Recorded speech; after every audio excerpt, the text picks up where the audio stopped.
O grupo em que houve queda de preço foi o grupo de habitação, por conta da queda do preço da energia elétrica, né, que teve a substituição, né, da bandeira de escassez hídrica, né, pela bandeira verde, e por isso houve uma queda no preço, né.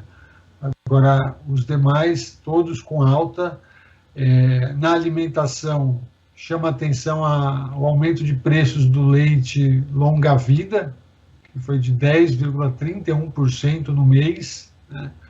Nos transportes, a gente teve um aumento dos combustíveis em geral, né, mas principalmente do etanol, de 8,44%, do óleo diesel, né, de 4,74%, da gasolina também de 2,48%, e teve um aumento expressivo na área de transporte público, né, dos táxis, né, que houve um aumento ali de 9,16% no mês de abril, né.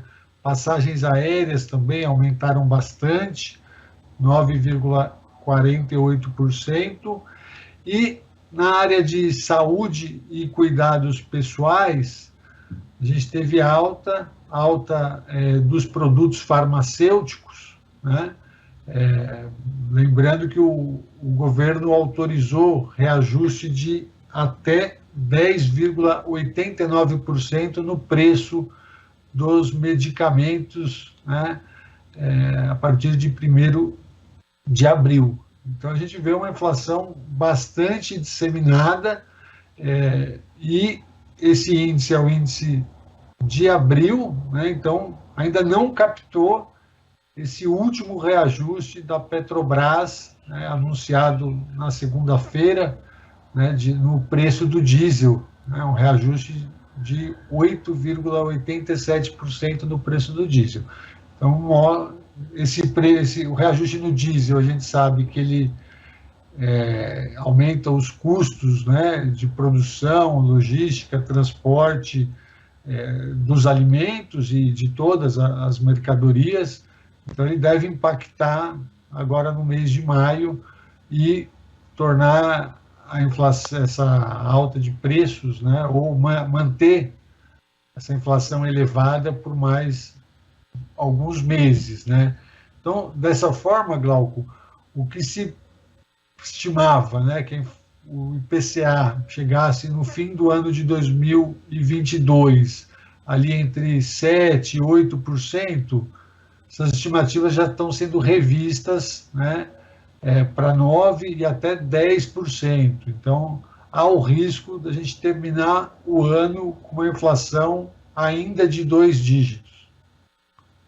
Agora, Vitor, você citou o aumento do preço do diesel, né, que ele passou de 4,51 para 4,91 desde terça-feira, que é um aumento de 8,87%, e como você ressaltou, isso deve refletir também, né, não só na questão do transporte, mas até mesmo nos alimentos, né, porque isso, o diesel é bastante importante, os caminhões são a principal via de transporte, por exemplo, dos alimentos, mas também de outros produtos. Agora, além disso, né, além da gente já saber que a inflação deve continuar a escalada na próxima medição do IPCA, você também vê uma possibilidade de haver, além desse espraiamento da inflação, de haver uma consolidação de uma memória inflacionária, ou seja, daquela dita inflação inercial que não tem sequer uma causa definida, que decorre mais na indexação mesmo, Vitor? Não, há esse risco, né, Glauco? A gente tem, né, no país essa memória inflacionária, né, tem uma economia bastante indexada, né, então vai ter um acirramento aí desse conflito distributivo que se expressa nos índices de inflação, e os setores, os segmentos que conseguirem repassar esse aumento de custo para os seus preços tendem a repassá-lo, né? Agora, o que a gente tem observado é que, em que pese, né, esse aumento disseminado de preços, a gente não tem tido a recomposição, né, das perdas inflacionárias nos salários, né, na remuneração dos trabalhadores, né? Então, a gente viu noticiado, né, o governo Bolsonaro não repôs as perdas inflacionárias sequer do salário mínimo, né?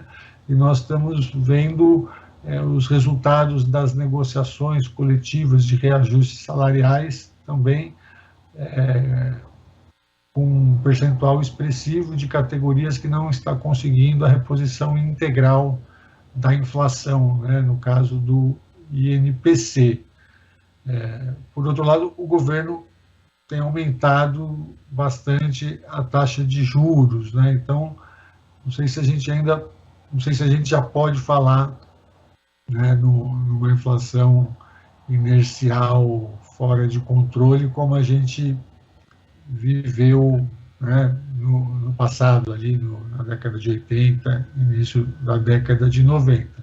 Agora, o que a gente observa, Glauco, é que, inclusive foi noticiado e foi feito um levantamento por uma dessas agências de medição de risco, né, que o Brasil e a Turquia são os dois únicos países que estão com inflação acima dos 10%, taxa de juros acima dos 10% e taxa de desemprego acima dos 10%.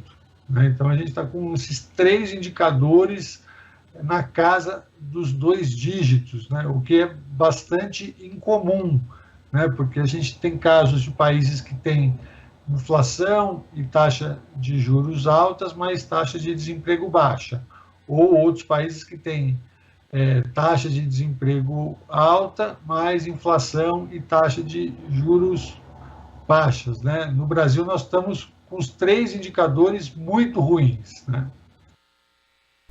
Vitor, queria agradecer a sua participação aqui no Jornal Brasil Atual de hoje. Muito obrigado, até a próxima. Obrigado, Glauco. Até a próxima. Conversamos aqui com o supervisor do escritório do Diese em São Paulo, Vitor Pagani.